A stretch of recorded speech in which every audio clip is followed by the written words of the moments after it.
Good afternoon, David. Thank you very much indeed for joining us again for your second beLAUNCH, for coming back from California again.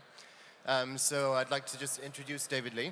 He's the founder and managing partner of SV Angel, which is an angel fund with investments in a huge number of companies, including Foursquare, Twitter, Pinterest, Flipboard, Dropbox, and Airbnb. So it's an honor to have David here again this afternoon at our third beLAUNCH conference. This is obviously your second time here. I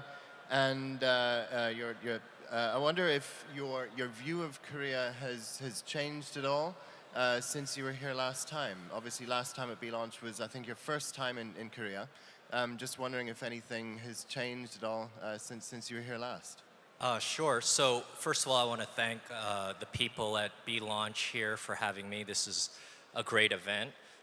I mean, all the activity here behind the crowd, you can get a sense for the activity. And so for sure, in a matter of 1 year, you've seen the activity intensify, the startup activity. And then you can also see it in terms of some of the exits that people spoke about. And then also some of the startups that were funded in the US. Notably, there's one company called Memebox that was in the Y Combinator program. And the founder of Y Combinator, Paul Graham, said that that was one of the fastest growing startups he had ever seen in their class. So I think those signals indicate to me that things are looking really great for the startup scene here in Seoul. Interesting, you mentioned Memebox and the comment that Paul Graham made. What do you think it is about Memebox that has led to that exponential and rapid growth? Is it something that you think other Korean startups have in their DNA, perhaps?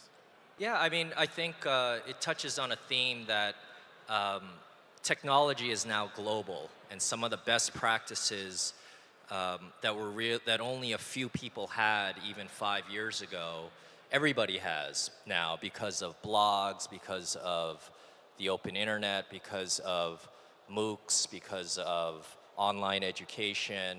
And so whether it comes to learning a new subject or starting a business, some of those best practices are now accessible. And so, you know, the founders at Memebox, I'm probably pronouncing it incorrectly, I'm sure they were able to see some of the best practices that were available online and leverage that and apply that to the problem they were trying to solve. So obviously Korean companies are perhaps less at a disadvantage than they were in the past. As you say, technology is very, very global. Yeah. So moving over to Silicon Valley, obviously in Korea and Asia we have a huge interest in what's happening over there, and it's obviously in some respects a fantastic role model for us as well. So I wonder if you could go through perhaps some of the new companies or founders that you've identified recently, and just talk about the opportunities you're seeing over there. Sure. You know, you mentioned some of the companies that where we're an investor. I think probably the one company that has stood out to me right now, I think a lot of people know about Jack Dorsey at Twitter or Dropbox or Mark Zuckerberg. One common theme is that when you hear these founders talk, they talk about the company that they started today is just an extension of what they've done their whole lives. So those founders have always been hackers, they've always loved technology, and starting a company is just an extension of that. And another founder who talked about this recently in Japan was the founder of Pinterest, Ben Silbermann, and which I think is going to be one of the defining companies in the next 5 years. And what he said was really profound to me. When asked, how did you start Pinterest? He just said, I just wanted to do what I did as a kid on the internet. And it's that simple, and that one statement, I think, personifies everything that we look for. So certainly he's one of those founders. Another founder that I would say for the crowd, and we're not an investor in them, is Segu from Noom. I met him over a breakfast 1 year ago today, and I just said, you are a great founder.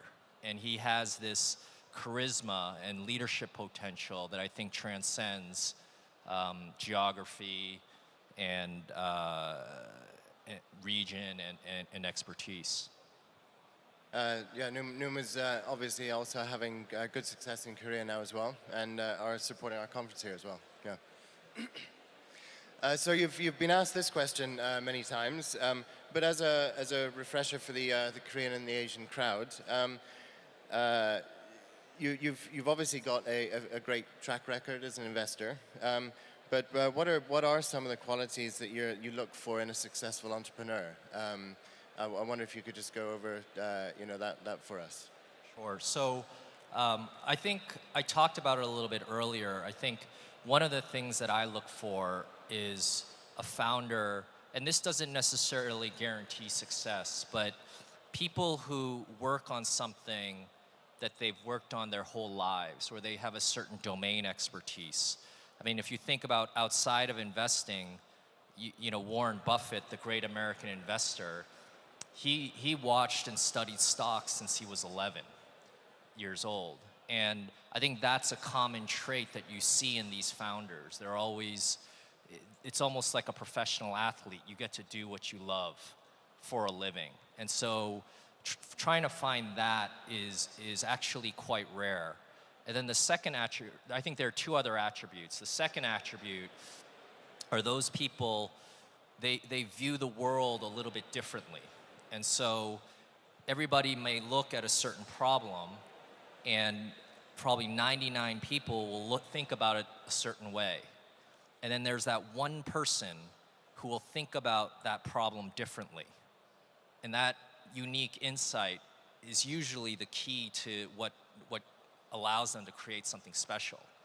And then the third, which is almost impossible to measure, is just toughness, is tenacity, is resilience. And that, there's almost no test for that. But you can ask questions that tease out a potential for that. Yeah, thank you very much.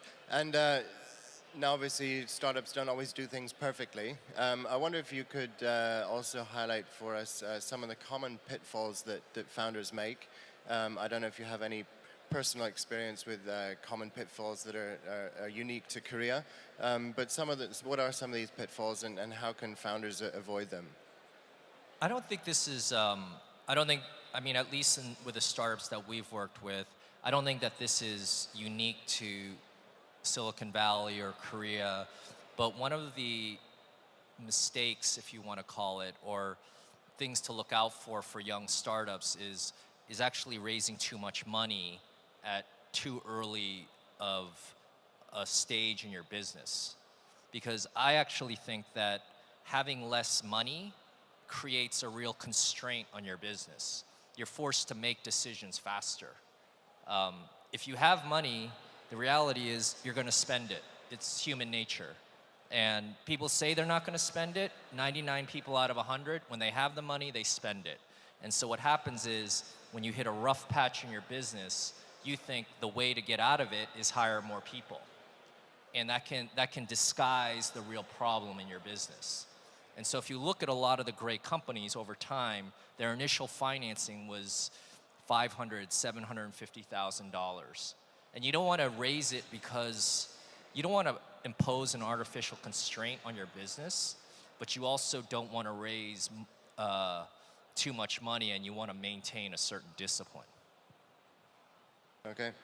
Now, obviously, we have a couple of very successful companies in Korea, which have emerged over the last couple of years, Coupang and Kakao, which are now worth more than $1 billion. Do you think that there is an increased interest in Korean startups from Silicon Valley or from you personally? What do you think the effect is of having these very successful companies? Will it attract more interest from the US and the Valley? I hope so. The reality is that I think it depends on the type of investor.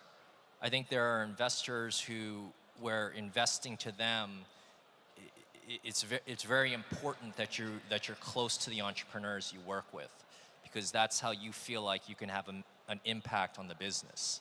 And so for those types of investors, it may be hard, regardless of the outcome, how big the outcomes are. And then there are the investors who aren't as concerned about that, where geography isn't as important. And those are typically maybe some of the later stage investors. But for sure, any great outcome or any large market is going to attract investors, regardless of nationality and regardless of geography. And you've obviously made a couple of personal investments in Korea. How are those companies doing? And I wonder if you could also touch, obviously you've made an investment in Corbett. I wonder if you could tell us a little bit about why you invested in them, and also maybe discuss a little bit about the future of Bitcoin. Obviously it's having a bit of a rough ride this year. Where do you see the industry? Sure. So I've personally invested in two Korean startups. One is AKA Study, and the other is Corbett. And again, my philosophy, because where we invest is very early, my philosophy is really focusing on the founders. And in the case of Raymond and Tony, these are people that, one of the tests that I use, I'm a little bit older, I'm 44 years old, and I'll look at a founder and I'll say, is this somebody that I would work for? Does this person have leadership potential? And that can come in a lot of different forms, a lot of different, it can look differently. So I think in both cases, both have great domain expertise and leadership potential. It's sort of one of those things when you know it when you see it. When it comes to Bitcoin, I think and Naval may have talked about this, there are really two aspects to it.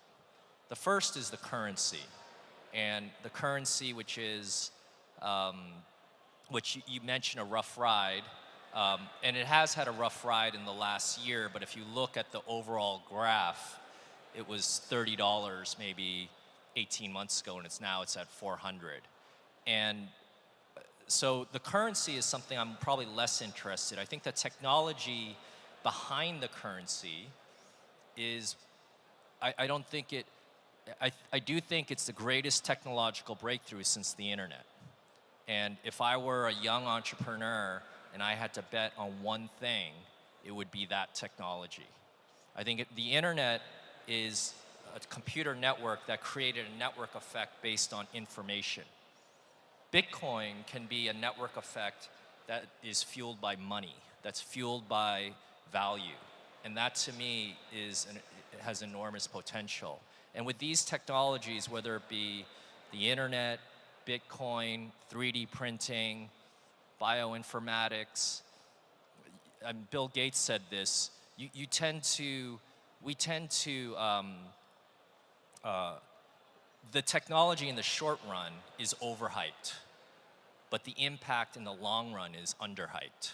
And so it's very hard to, there's so much attention around Bitcoin, and it's overhyped right now, but I think people underhype the 10, 20-year potential that the technology could have. So I guess moving on to another topic now. Korean companies, we're all about trying to build global companies, and this conference, beLAUNCH, is all about connecting Korea and Asia to the rest of the world. What do you think the focus should be for Asian companies kind of going forward? Do you think that the big opportunity is expanding to the US and Silicon Valley? Or would you perhaps encourage companies to be looking closer to home, China, obviously, Southeast Asia, perhaps even India? I think that answer depends largely on the industry and the market you're going after. If you're building something that's a consumer application and, for example, a photo sharing app, I would say, hey, you may want to focus on the US market first, because you just look at history, and the US, adoption in the US has always led global adoption. If you're building an app or you're building something else that's going to address a different market, then certainly that answer might change. So obviously China has an enormous addressable market. Obviously here in Korea, if you're doing something local and you want to address small and medium-sized businesses, then you may want to stay here in Korea. So, you know, another thing about startups is that I generally like startups to, the conventional wisdom with most people is that you want to think about big markets. And I actually think it's the opposite. You should think about the smallest market as possible. Because if you win that market, you're the market leader. And that's how you progressively move into adjacent markets or move upstream. The startups that want to attack a large market because it's the sake that it's large is going to encounter a lot of competitors, both incumbents and also startups. So based on that, would you encourage Korean startups to concentrate on their local market before then going global? Again, I think it depends. So if you were, so certainly if you were addressing, if you create a product that that could be easily replicated in the U.S., then building something in Korea may not scale into other regions. But if you built a unique solution, so for example, a unique way to accept payments, and this is something that has deep intellectual property, then you could start in Korea, then ultimately move to the US. So part of that answer is also tied to how defensible is your technology. Yeah. Now, looking at angel investing, there's obviously a huge growth in the whole startup industry in Asia.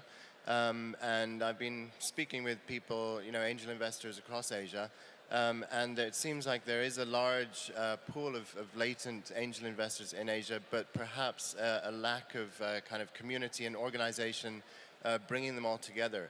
Based on your experience from Silicon Valley, which has that community, what recommendations would you make for us to try and, you know, build this community of angel investors in Korea? In Asia.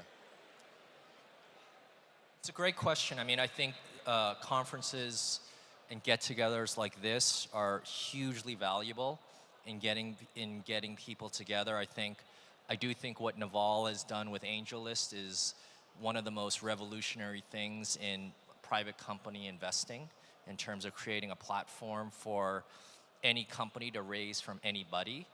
And you know, one of the really insightful things, I recently moved to LA from San Francisco, and San Francisco is where a lot of the startup activity happens.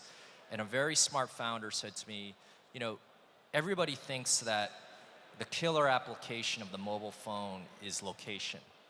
And it's actually the reverse.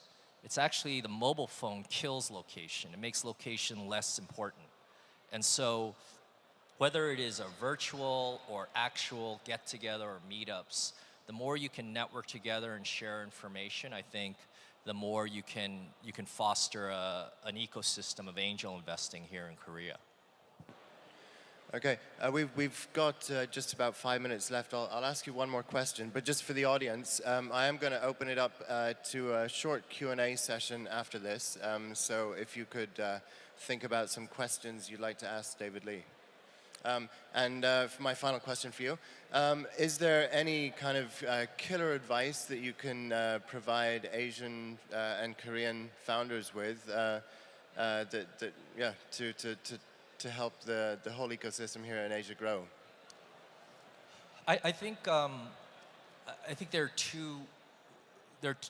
One of the ideas of I think one of the hallmarks of Silicon Valley is people's willingness to help other people. Whether it is your direct competitor, whether it's somebody that you don't know, that I think is the main difference between Silicon Valley and the technology industry and every other industry. And I think the reason why that's the case is that in most other industries, it's zero sum. If I win, you lose. Technology, I think, is the only industry that grows the market. So it's not necessarily the case that if I win, you lose. We could both win. And not only can technology grow the market and the opportunity gets larger, but I just think there's a shared appreciation for how hard it is. And so the analogy that I always use is that, you know, Koreans love golf. There's golf, and then there's, you know, football or soccer. In a sport like football or soccer, you have to spend maybe 70% of your time thinking about the competition. In golf, you spend 70% of your time thinking about the course and 30% of the time thinking about your competition. But there's a shared appreciation for how hard the course is. And that's why I think there's a certain camaraderie among golfers that you don't see in other sports. And that's the same thing in technology. Building a great technology company is really, really hard. And for those that are trying to do it, there's a shared appreciation. And so I see it now in other industries, they don't have that mindset. So helping others with advice, with counsel, with money, that's one of the great hallmarks in Silicon Valley, is that these are angel investors who became very successful, and instead of buying new cars, new yachts, new homes, they invest in new companies. And the ironic thing is that will make them even more wealthy than buying a house or buying another car. So that, I think, collaboration is something that, that I would encourage. Yeah, and we are seeing in Korea that founders who have exited their companies are now setting up accelerators and becoming angel investors themselves. Great. Thank you very much indeed, David. Now, I would like to open it up to the audience. We've got 4 minutes, so I think I see someone just over there who would like a mic already. Yeah.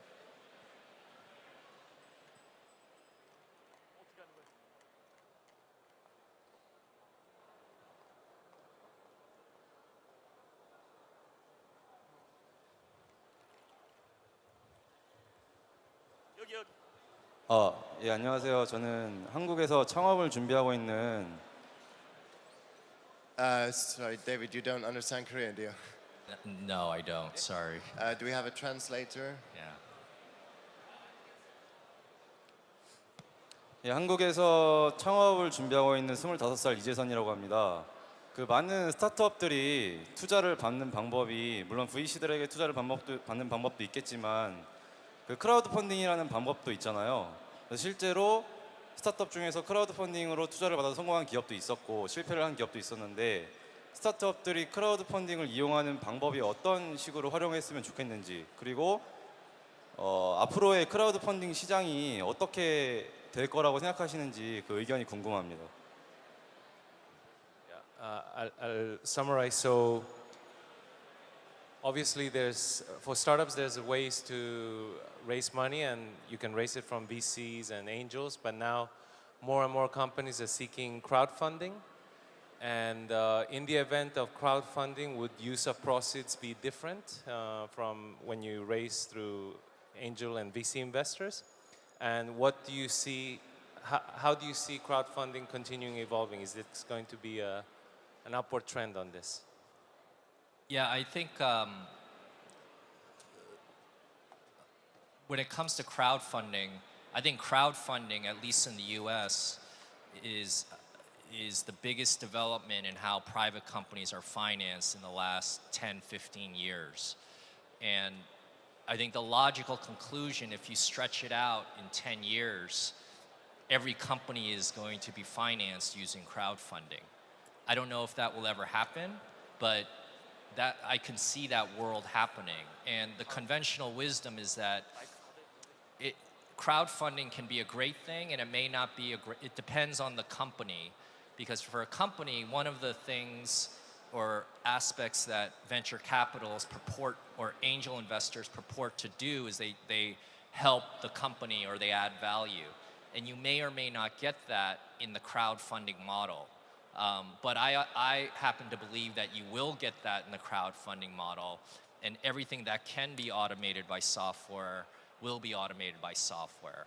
And so I believe that this is a trend that will only become more powerful.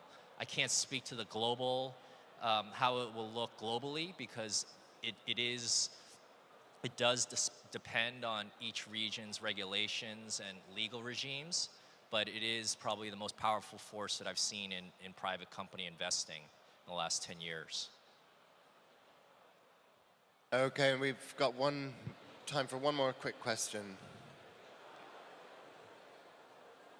Do you want to come to the front of the stage if your mic isn't working?